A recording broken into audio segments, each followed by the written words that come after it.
Hello friends, welcome back to the Guitar YouTube channel. Got another beautiful amp back on the workbench. And this one you guys will have seen at least briefly already. So this is a Friends, I believe it's a 1974 Marshall Super Lead, extremely clean. I mean, this thing is very, very clean. And this was featured in the video we did where we compared my Super Lead to this amplifier through a couple different vintage cabinets.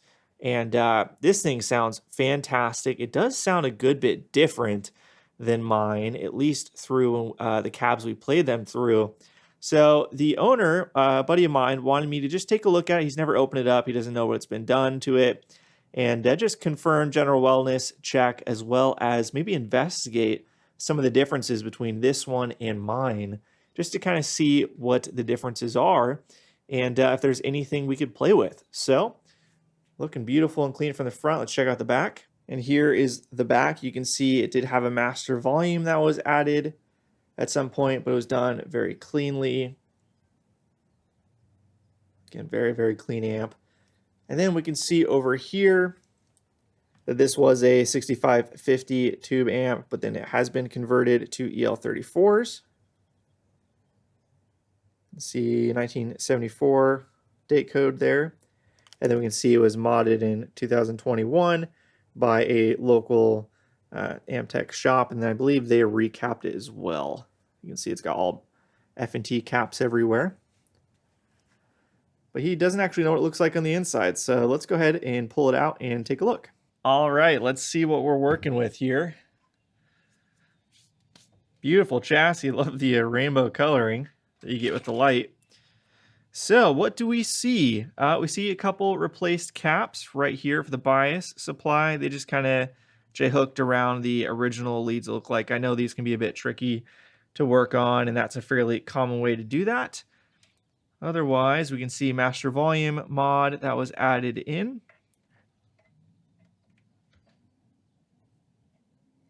A big blob of solder right here. I don't know if you can see that or not, but it seems like it's on there pretty sturdy. Let's go in here to the pot. Got your safety resistors, all of that looks okay. This is a Larmar style master volume, by the way. And then these all go into grids.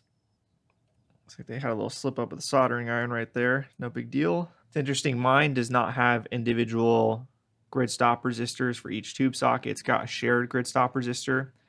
I'm curious what that does to the tone. Maybe there's something there that we could explore. Otherwise, looks like they saved the original resistors here for the F&T filter caps. All of those look good. Yeah, it looks like pretty clean work. Not a ton done to it. Does look like there's an added cap over here. Let's check that out. It's an SM labeled cap. SM, if I remember correctly, if they have the label, that tends to be the generic kind, which are not good quality and are prone to failure, though I've not seen one in black, so maybe this is a different thing. It says it's 100 plus or minus 5%. I'm not sure if it's 100 picofarad or what. And it says it's a 500 volt cap. And then that is connected between, let's see, 1, 2, 3, 4, 5, between 6 and 8. So 6 would be the plate, 8 would be the cathode.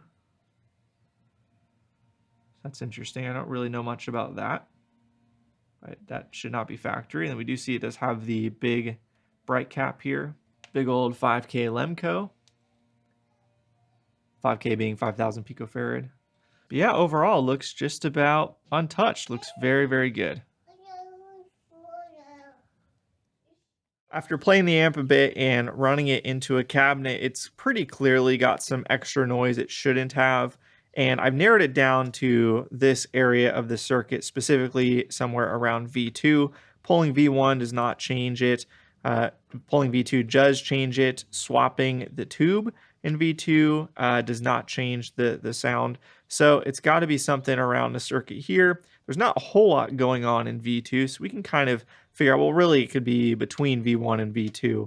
So somewhere in this region, so to speak. To be honest, my primary suspect is probably this treble cap maybe. I mean, there's some work that's been done here before that looks a bit shall we say, suspect. The hard part with these is you can't really access anything from the top. You've got to lift it all out, which is a bit of a pain, and can be pretty difficult depending on how long the leads are everywhere. So we're going to have to go ahead and just kind of lift it out and see what we can reach. But you can see, hopefully, this wire has like a blob of solder on top here, which is odd. I'm not sure why that would have even been touched by previous tech. It's just this lead right here, which is what pin is that? It's pin 8, it looks like. So that's the cathode. So I don't know why that would have been touched. And yeah, resistor here swap. So I think we'll just go ahead and start lifting the board, see if we can access underneath fairly easily. And I guess we can try and reinstall some of these parts and perhaps swap this cap and see if that fixes it. So let's get to it. Okay, we've got the board released. Got to kind of finagle the wires a little bit so you can actually get some lift out of the board, but you are pretty handicapped. That's about as far as you can do it without really putting any strain on it. You can kind of see there. And there's also wires underneath the board too that you guys can't see, which are also limiting the travel. This is probably this wire right here is probably one of the shortest of the ones you got to contend with. So immediately, and I've not worked on one of these before, immediately kind of the obvious problem is to reach the solder joints here in the middle of the board, of this area that's kind of been touched, potentially, has some problems. There's all these wires in the way. So you could try and give yourself a little bit of a window. You guys can see that. But you have to come at a pretty extreme angle. So basically, the only way to reach any of this is I have to remove at least, I would say, this black and this purple wire to get in there safely, maybe even this pink wire, without the risk of burning these up. So just kind of, just a lot harder to work on than, say, a nice, lovely old Fender, or even a hand-wired Marshall from just, a year and a half newer than this. So I'm not sure if we want to move forward with redoing all of the work that's been done already. All of these kind of tacked on leads off the original leads there. I'm going to talk to the owner, see what he wants to do, but that'll be kind of second stage. First stage, let's just fix it, right? So this is kind of the area I'm thinking it's most likely to be. So let's see what happens.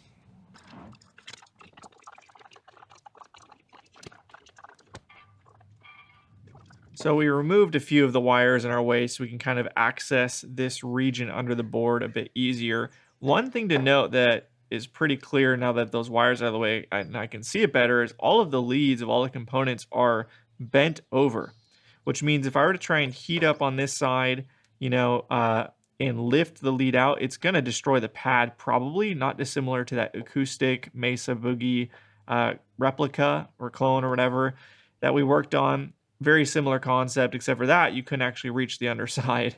So you had pads on the top, but they were hooked under on the underside. So basically what you have to do, I think you have to cut the lead.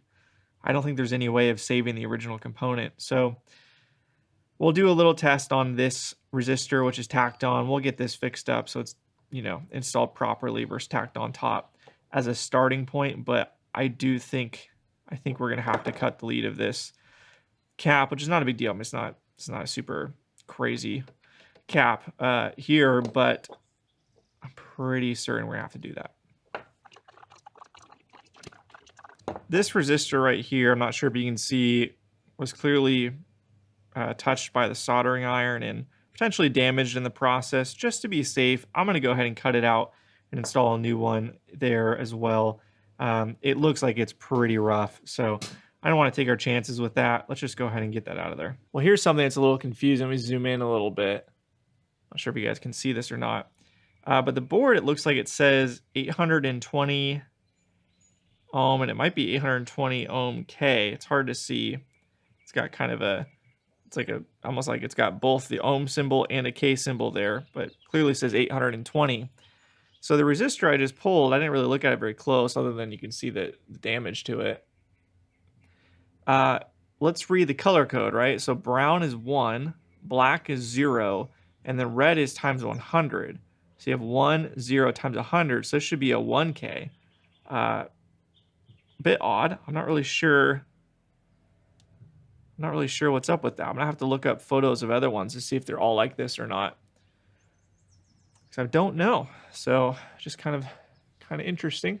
Got both those resistors installed without too much struggle. Let's see if we can lift this. I believe this should be the treble cap out without damaging anything. I think I can actually do it with saving the part. So I'm going to try. I'm going to try and just straighten out the leads. We'll remove the solder underneath and then see if we can straighten out the leads and then just pull it straight out. Tell you what, working on these is pretty technical, actually.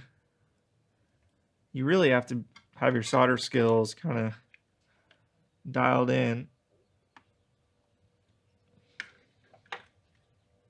Now I'm going to resist the temptation to just pull this sucker out just to make sure the lead's not going to catch on anything. Cool, there we go. So this is my prime suspect for the noise. Treble caps, these can add in a bunch of noise if they're starting to fail. So let's go ahead and grab a 500 picofarad and we'll tack one in. See if we can run this thing with the board not completely fixed back just to make it easier to test, but we'll have to see. I think for testing purposes, we will not install it all the way. That way the cap is still reusable for me. I can save the cap if it's not the fix. So I just tacked on the leads to the underside to the pad versus going up and over because I'm gonna have to remove them anyways if this does fix it, to bring the cap down, yada, yada, yada. So this should allow us to do tests. Let me just make sure there's nothing shorting with the board like this. No danger zones. And then we can go ahead and turn it on and see what's what. Turn the amp on. Let's go ahead and let it warm up for a bit. Hit it off standby. Got a 412 off camera here. And let's see if we're still getting those nasty noises.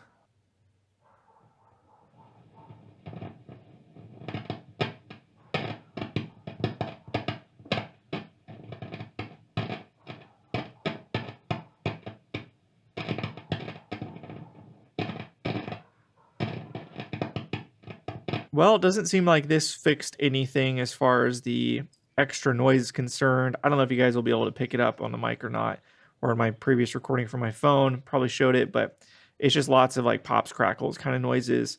And interestingly, when you kind of jiggle the tube around, like you can see I'm jiggling V1, you can see the pins moving. Doing that on V2 does seem to influence the sound a bit. So a bit odd. There's nothing touching anything. I've already cleaned the tube socket multiple times with deoxit and running a tube in and out. I thought I'd check this resistor. It says it should be 100K, brown, black, yellow, and it's measuring 630K. So this is the resistor, it's bridging between the plates here. I'm not sure if my multimeter is being funky or what. That's, 6x what it should be. So perhaps we found our problem child, or that's just a red herring. So let's go ahead and remove that and check. I've already taken the tube out so I can damage anything, and let's give that a shot. And it is. Okay, well, regardless if this fixes the noise or not, this resistor is totally cooked. So get rid of that. All right, let's see if that fixed it. Hopefully, fingers crossed.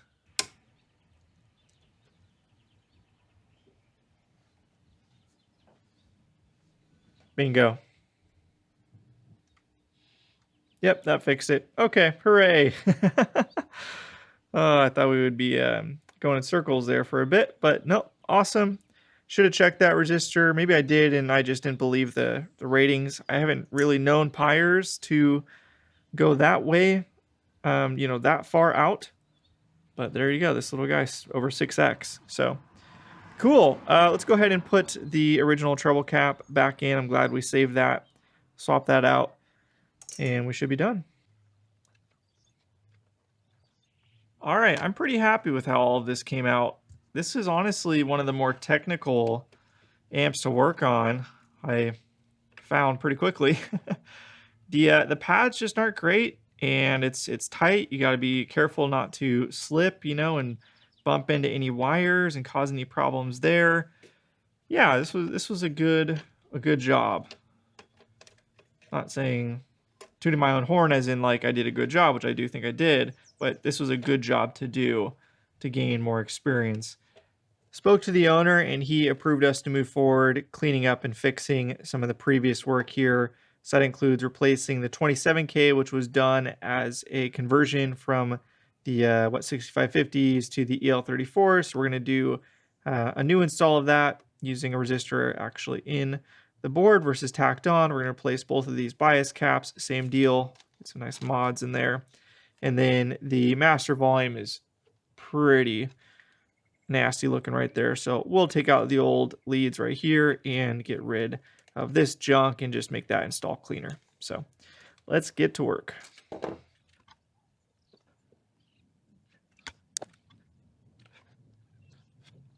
I'd say one of the underrated parts of what makes this difficult is getting the depth perception right. You know, I'm trying to reach the soldering iron under the board all the way over here and also get it matched up perfectly with the solder wick. And it's hard to get your depth perception right while avoiding the tangle of wires around it. So, but that's all done. Now we can go ahead and fish in our new caps using 8 microfarad MODs. So for the bias resistor, we're going to use a 27K. I've actually got a Vishay power metal film, really stable 2-watt resistor, which will, you know, for the bias supply, you want to just make sure it's as stable as possible. So we'll go ahead and get that installed. Beautiful. Okay, snip those leads and replace the wires and we're good to go. So I'm going to solder this with the board flat so that gravity's not pulling it down that way. But while I have the board lifted, I'm just going to go ahead and use my little air gun to get all the debris that fell under there out off to the side, so then we can pick that up and make sure there's no potential issues down the line.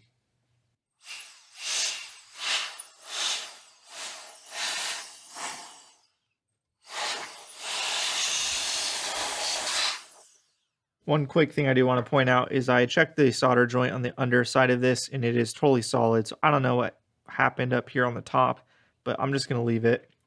It's a really short wire, so I don't want to mess with that. All right, do a quick little test here just to make sure everything's working okay.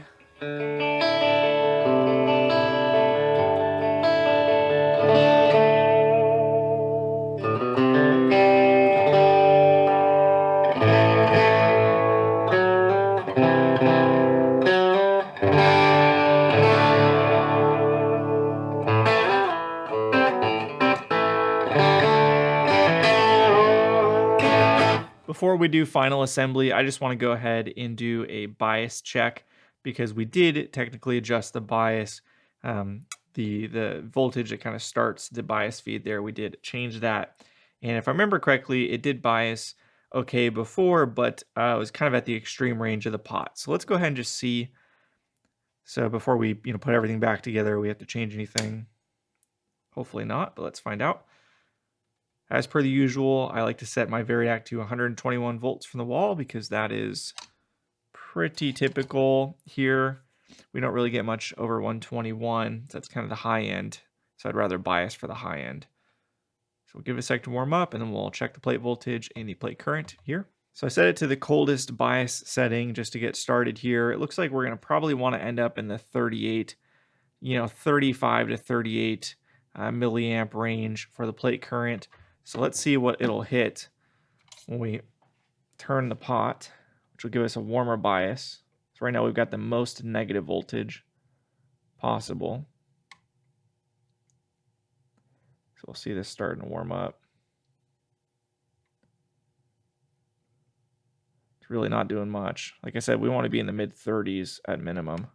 So that's the pot maxed out. Now we're the hottest it'll go, and we're probably maybe barely 50%.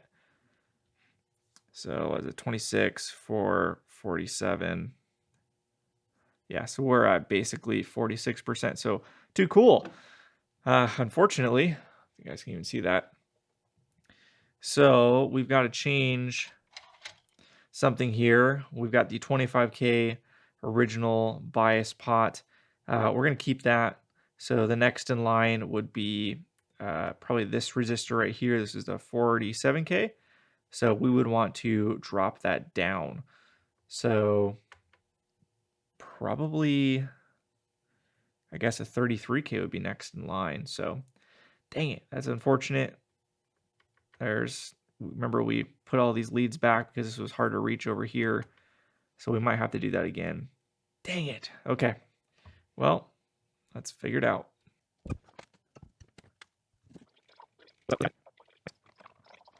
Unfortunately, I think the camera died when I had the board out and I checked the bias with the bias probe, but basically it's biasing perfect now that we got that 33K in there, and I can show you the negative bias voltage, which is -35, in case you're curious. But yeah, I think with that, now we are done. Thank you so much for watching. If you enjoyed the video, give it a thumbs up. Let me know what you think in the comments, and until next time, see ya.